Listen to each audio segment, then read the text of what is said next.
Hello and welcome back to another episode of Bedtime Stories. My name is Tracy and I'm your host.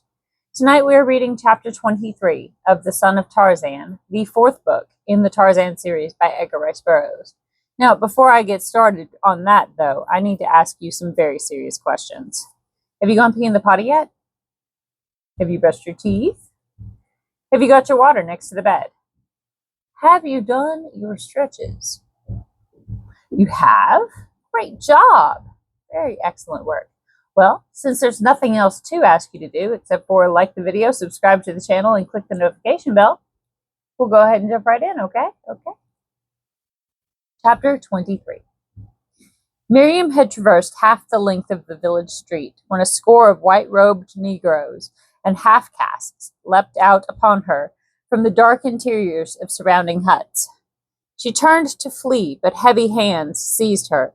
And when she turned at last to plead with them, her eyes fell upon the face of a tall, grim, old man, glaring down upon her from beneath the folds of his burnous.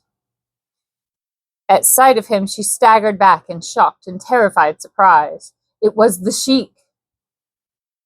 Instantly, all the old fears and terrors of her childhood returned upon her. She stood trembling before this horrible old man, as a murderer before the judge about to pass sentence of death upon her. She knew that the Sheik recognized her. The years and the changed raiment had not altered her so much but one who had known her features so well in childhood would know her now. "So you have come back to your people, eh?" snarled the Sheik. "Come back begging for food and protection, eh?" "Let me go," cried the girl. "I ask nothing of you, but that you let me go back to the Big Bwana." "The Big Bwana!" almost screamed the Sheik, and then followed a stream of profane Arabic invective against the white man whom all the transgressors of the jungle feared and hated. "You would go back to the Big Bwana, would you? So that is where you have been since you ran away from me, is it? And who comes now across the river after you? The Big Bwana? The Swede whom you once chased away from your country when he and his companion conspired with Neba to steal me from you," replied Meriem. The Sheik's eyes blazed, and he called his men to approach the shore and hide among the bushes, that he might ambush and annihilate Malbin and his party.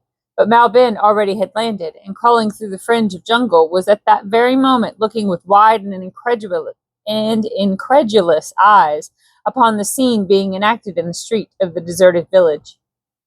He recognized the Sheik the moment his eyes fell upon him. There were two men in the world that Malbin feared as much as he feared the devil. One was the Big Bwana, and the other the Sheik. A single glance he took at that gaunt, familiar figure, and then he turned tail and scurried back to his canoe, calling his followers after him. And so it happened that the party was well out in the stream before the Sheik reached the shore. And after a volley and a few parting shots that were returned from the canoes, the Arab called his men off, and securing his prisoner, set off toward the south. One of the bullets from Malbin's force had struck a black standing in the village street where he had been left with another to guard Meriem, and his companions had left him where he had fallen, after appropriating his apparel and belongings. His was the body that Baines had discovered when he had entered the village. The Sheik and his party had been marching southward along the river when one of them, dropping out of the line to fetch water, had seen Meriem paddling desperately from the opposite shore. The fellow had called the Sheik's attention to the strange sight. A white woman, alone in Central Africa, and the old Arab had hidden his men in the deserted village to capture her when she landed, for thoughts of ransom were always in the mind of the Sheik.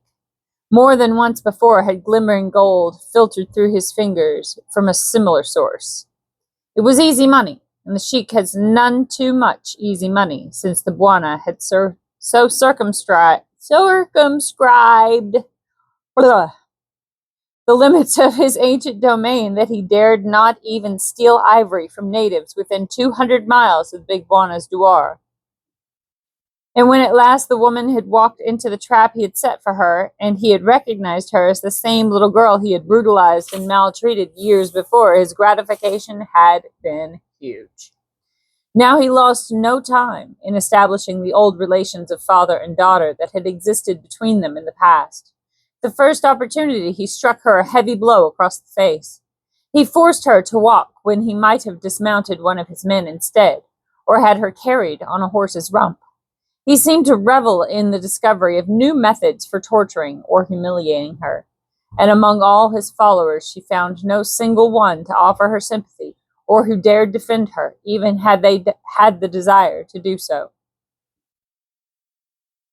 A 2 days' march brought them at last to the familiar scenes of her childhood, and the first face upon which she set her eyes as she was driven through the gates into the strong stockade was that of the toothless, hideous Mabunu, her one-time nurse. It was as though all the years that had intervened were but a dream. Had it not been for her clothing and the fact that she had grown in stature, she might well have believed it so. All was there as she had left it. The new faces, which supplanted some of the old, were of the same bestial, degraded type. There were a few young Arabs who had joined the Sheik since she had been away. Otherwise, all was the same, all but one. Gika was not there, and she found herself missing Gika as though the ivory-headed one had been a flesh-and-blood intimate and friend. She missed her ragged little confidant, into whose deaf ears she had wont to pour her many miseries and her occasional joys. Gika of the splinter limbs and the rat-skin torso, Gika the disreputable, Gika the beloved. For a time the inhabitants of the Sheik's village, who had not been upon the march with him, amused themselves by inspecting the strangely clad white girl, whom some of them had known as a little child. Oof. Mabunu pretended great joy at her return, baring her toothless gums in a hideous grimace that was intended to be indicative of rejoicing. But Meriem could but shudder as she recalled the cruelties of this terrible old hag in the years gone by.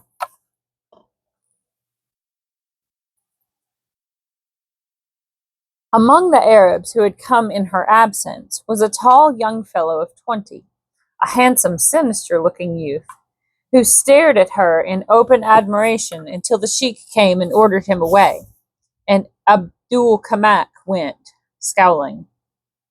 At last, their curiosity satisfied, Meriem was alone. As of old, she was permitted the freedom of the jungle. She was permitted the freedom of the village, not the jungle, the village. She's allowed to go around the village. As of old, she was permitted the freedom of the village, for the stockade was high and strong, and the only gates were well guarded by day and by night. But as of old, she cared not for the companionship of the cruel Arabs and the degraded blacks, who formed the following of the Sheik. And so, as had been her wont in the sad days of her childhood, she slunk down to an unfrequented corner of the enclosure, where she had often played at housekeeping with her beloved Gika, beneath the spreading branches of the great tree that had overhung the palisade. But now the tree was gone, and Meriem guessed the reason. It was from this tree that Korak had descended and struck down the Sheik the day that he had rescued her from the life of misery and torture that had been her lot for so long that she could remember no other. There were low bushes growing within the stockade, however, and in the shade of these Meriem sat down to think. A little glow of happiness warmed her heart as she realized her first meeting with Korak, and then the long years that he had cared for her and protected her with the solicitude and purity of an older brother. For months, Korak had not so occupied her thoughts as he did today. He seemed closer and dearer now than ever he had before, and she wondered that her heart had drifted so far from loyalty to his memory. And then came the image of the Honorable Morrison, the exquisite, and Meriem was troubled. Did she really love the flawless young Englishman? She thought of the glories of London, of which he had told her in such glowing language. She tried to picture herself admired and honored in the midst of the gayest society of the great capital. The pictures she drew were the pictures that the Honorable Morrison had drawn for her. They were alluring pictures, but through all of them, the brawny, half-naked figure of the giant Adonis of the jungle persisted in obtruding itself. Meriem pressed her hand above her heart as she stifled a sigh. And as she did so, she felt the hard outlines of the photograph she had hidden there as she slunk from Malbin's tent. Now she drew it forth and commenced to re-examine it more carefully than she had had time to do before. She was sure that that baby face was hers.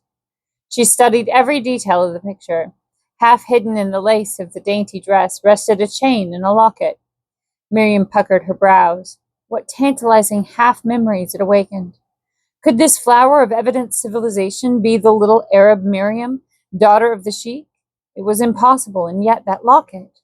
Meriem knew it. She could not refute the conviction of her memory. She had seen that locket before, and it had been hers.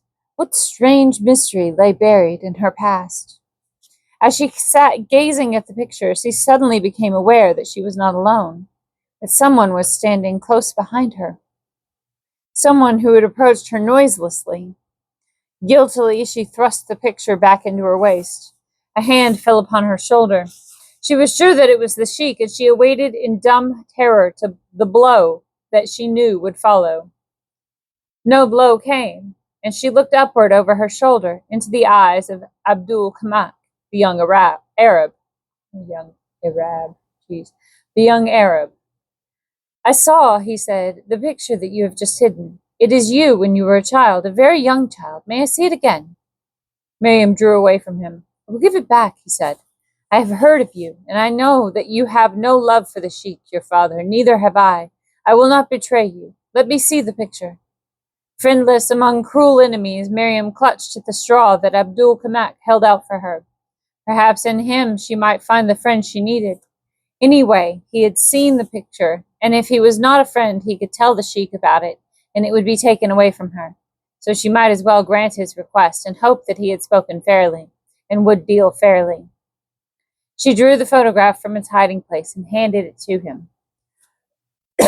Abdul Kamak examined it carefully, comparing it, feature by feature, with the girl sitting on the ground, looking up into his face.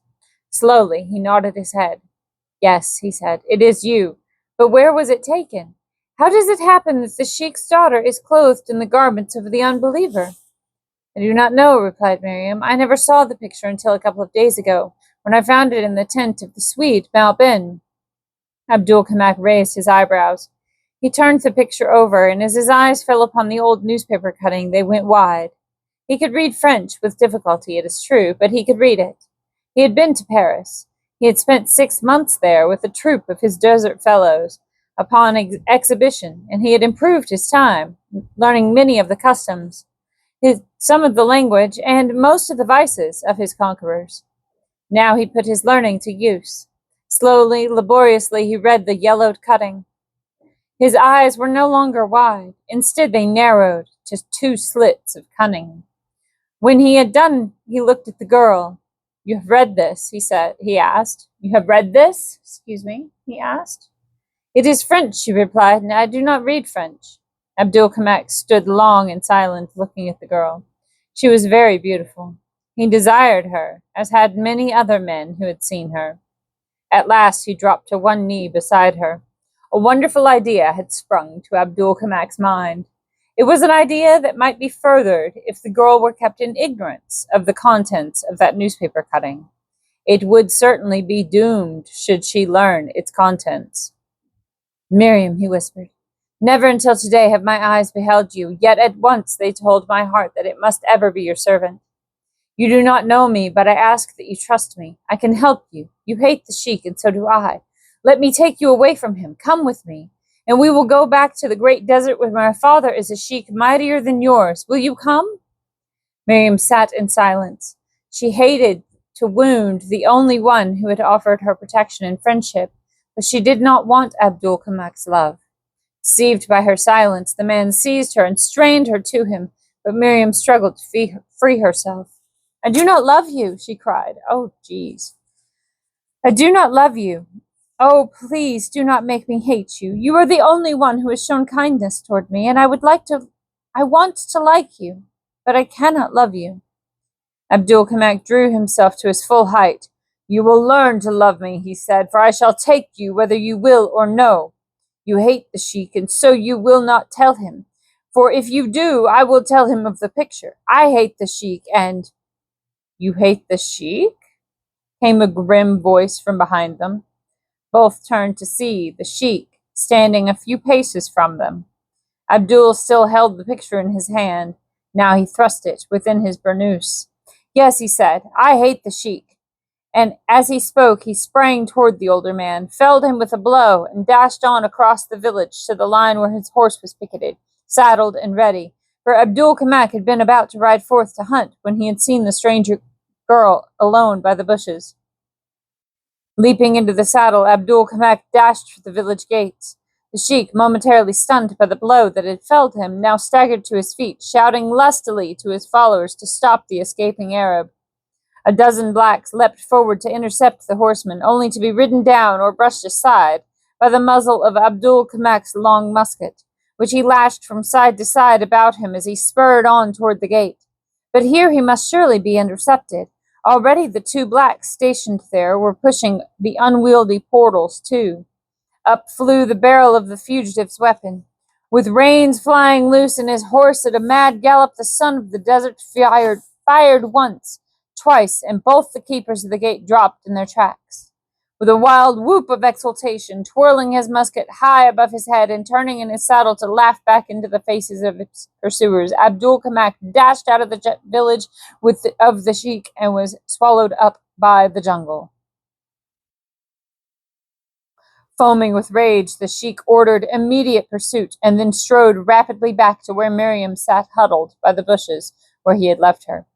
The picture, he cried. What picture did the dog speak of? Where is it? Give it to me at once. He took it, replied Meriem dully. What was it? Again demanded the Sheik, seizing the girl roughly by the hair and dragging her to her feet, where he shook her venomously. What was it a picture of? Of me, said Meriem, when I was a little girl. I stole it from Malbin the Swede. It had printing on the back, cut from an old newspaper. The Sheik went white with rage. What said the printing? He asked in a voice so low that she but barely caught his words. Criminy! I do not know. It was in French, and I cannot read French. The Sheik seemed relieved. He almost smiled. Nor did he again strike Meriem before he turned and strode away with the parting admonition that she speak never again to any other than Malbunu or himself. And along the caravan trail galloped Abdul Kamak toward the north. As his canoe drifted out of sight and range of the wounded Swede, the Honorable Morrison sank weakly to its bottom, where he lay for long hours in partial stupor. It was night before he fully regained consciousness, and then he lay for a long time looking up at the stars and trying to recollect where he was, what accounted for the gently rocking motion of the thing upon which he lay, and why the position of the stars changed so rapidly and miraculously. For a while he thought he was dreaming, but when he would have moved to shake sleep from him, the pain of his wound recalled to him the events that had led up to his present position.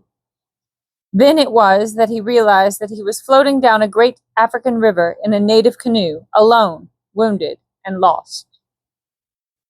Painfully, he dragged himself to a sitting position. He noticed that the wound pained him less than he had imagined it would. He felt of it gingerly. It had ceased to bleed. Possibly it was but a flesh wound after all, and nothing serious. If it totally incapacitated him, even for a few days, it would mean death, for by that time he would be too weakened by hunger and pain to provide food for himself. From his own troubles his mind turned to Miriam's. That she had been with the Swede at the time he had attempted to reach the fellow's camp he naturally believed, but he wondered what would become of her now. Even if Hansen died of his wounds, would Meriem be any better off? She was in the power of equally villainous men, brutal savages of the lowest order. Baines buried his face in his hands and rocked back and forth as the hideous picture of her fate burned itself into his consciousness. And it was he who had brought this fate upon her. His wicked desire had snatched a pure and innocent girl from the protection of those who loved her, to hurl her into the clutches of the bestial Swede and his outcast following. And not until it had become too late had he realized the magnitude of the crime he himself had planned and contemplated. Not until it had become too late had he realized the greater than his desire, greater than his lust, greater than any passion he had ever felt before, was the newborn love that burned within his breast for the girl he would have ruined. The Honorable Morrison Baines did not fully realize the change that had taken place within him. Had one suggested that he ever had been aught than the soul of honor and chivalry, he would have taken umbrage forthwith. He knew that he had done a vile thing when he had plotted to carry Meriem away to London, yet he excused it on the ground of his great passion for the girl having temporarily warped his moral standards by the intensity of its heat. But as a matter of fact, a new Baines had been born. Never again could this man be bent to dishonor by the intensity of a desire. His moral fiber had been strengthened by the mental suffering he had endured. His mind and his soul had been purged by sorrow and remorse. His one thought now was to atone, win to Miriam's side and lay down his life if necessary in her protection. His eyes sought the length of the canoe in search of the paddle, for determination had galvanized him to immediate action despite his weakness and his wound. But the paddle was gone.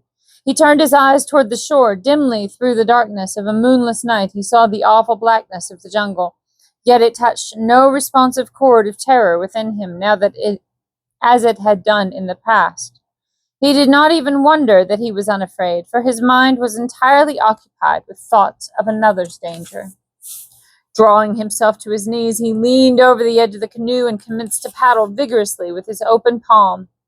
Though it tired and hurt him, he kept assiduously at his self-imposed labor for hours. Little by little, the drifting canoe moved nearer and nearer the shore. The Honorable Morrison could hear a lion roaring directly opposite him, and so close that he felt he must be almost to the shore. He drew his rifle closer to his side, but he did not cease to paddle. After what seemed to the tired man an eternity of time, he felt the brush of branches against the canoe and heard the swirl of the water about them. A moment later, he reached out and clutched a leafy limb. Again the lion roared, very near it seemed now, and Baines wondered if the brute could have been following along the shore, waiting for him to land. He tested the strength of the limb to which he clung. It seemed strong enough to support a dozen men. Then he reached down and lifted his rifle from the bottom of the canoe, slipping the sling over his shoulder. Again he tested the branch, and then reaching upward as far as he could for a safe hold, he drew himself painfully and slowly upward until his feet swung clear of the canoe, which, released, floated silently from beneath him to be lost forever in the blackness of the dark shadows beyond downstream. He had burned his bridges behind him. He must either climb aloft or drop back into the river, but there had been no other way. He struggled to raise one leg over the limb, but found himself scarce equal to the effort, for he was very weak. For a time he hung there, feeling his strength ebbing. He knew that he must gain this branch above at once, or it would be too late. Suddenly the lion roared almost in his ear. Baines glanced up. He saw two spots of flame a short distance from and above him. The lion was standing on the bank of the river, glaring at him and waiting for him. Well, thought the Honorable Morrison, let him wait. Lions can't climb trees, and if I got into this one, I shall be safe enough from him. The young Englishman's feet hung almost to the surface of the water, closer than he knew, for all was pitch dark below as above him. Presently he heard a slight commotion in the river beneath him, and something banged against one of his feet, followed almost instantly by a sound that he felt he could not have been mistaken, the click of great jaws snapping together. "By George!" exclaimed Honorable Morrison aloud, "the beggar nearly got me!" And immediately he struggled again to climb higher and to comparative safety. But with that final effort he knew that it was futile. Hope that had survived persistently until now began to wane. He felt his tired, numbed fingers slipping from their hold. He was dropping back into the river, into the jaws of the frightful death that awaited him there. And then he heard the leaves above him rustle to the movement of a creature among them. The branch to which he clung bent beneath an added weight, and to no light weight from the way it sagged, but still Baines clung desperately. He would not give up voluntarily either to the death above or the death below. He felt a soft Jeez. He felt a soft, warm pad upon the fingers of one of his hands where they circled the branch to which he clung. And then something reached down out of the blackness above and dragged him up among the branches of the tree. And that's the end of chapter 23. What did you think? It was very exciting, wasn't it? All right. Well, good night. Sleep tight. Don't let the bed bugs bite. And if they do, you'll bite them back. I love you so much. And sweet dreams. Good night.